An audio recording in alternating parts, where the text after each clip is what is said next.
Brought to you by Palvi Agrico. पालवी ॲग्रिको, भारताचा पहिला AI तंत्रज्ञानावर आधारित B2B आणि B2C ई-कॉमर्स प्लॅटफॉर्म. शेतीसाठी जे काही लागणार थेट तुमच्या बांधावर पोहोचणार, मोबाईलच्या एका क्लिकवर. डीसीपी साहेब त्यांच्याकडे ते गौतमी पाटीलला काय उचलायचं नाही. हा आहे चंद्रकांत पाटलांचा व्हिडिओ. नृत्यांगना गौतमी पाटील हिच्या कारचा काही दिवसांपूर्वी अपघात झाला होता. या अपघातात एक रिक्षाचालक जखमी झाला. या अपघातानंतर गुन्हा दाखल होऊन पोलिसांनी कारवाई देखील केली होती. परंतु रिक्षाचालकाच्या घरच्यांनी पोलीस स्टेशनजवळ ठिय्या मांडला. त्याचबरोबर मंत्री चंद्रकांत पाटील यांची भेट घेऊन तक्रार केली. त्यानंतर चंद्रकांत पाटील यांनी थेट पोलिसांना फोन लावत गौतमी पाटीलला केव्हा उचलणार असा सवाल केला. त्यानंतर आता नवीन वाद निर्माण झालाय.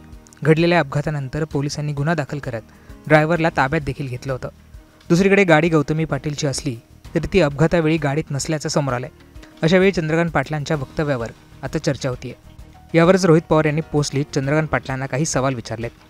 माननीय चंद्रकांत दादा पाटील, तुमच्या मतदारसंघातला एक नामचीन गुंड भर दिवसा पोलिसांच्या डोळ्यात धूळ फेकून परदेशात पळून जातो, पण त्याच्या अटकेसाठी आपण कधी पोलिसांना फोन केल्याचं दिसलं नाही. गौतमी पाटील हिला मी ओळखत नाही, पण तिच्या गाडीमुळे रिक्षाचा अपघात झाला असेल तर निश्चितच त्याची चौकशी झाली पाहिजे. दोषी असेल त्यावर कठोर कारवाई झाली पाहिजे. त्या रिक्षावाल्या कुटुंबाला भरीव मदत मिळाली पाहिजे आणि जखमीचा वैद्यकीय खर्चही वसूल केला पाहिजे. पण अपघातग्रस्त गाडीत गौतमी पाटील नसताना तिला उचलण्यासाठी पोलिसांवर दबाव आणणं हे आपल्यासारख्या नेत्याला शोभणार नाही आहे. आपल्याविषयी माझ्या मनात आदर आहे. आपण संवेदनशील आहात, पण कार्यकर्त्यांचं किती ऐकायचं हेही आपण ठरवायला पाहिजे.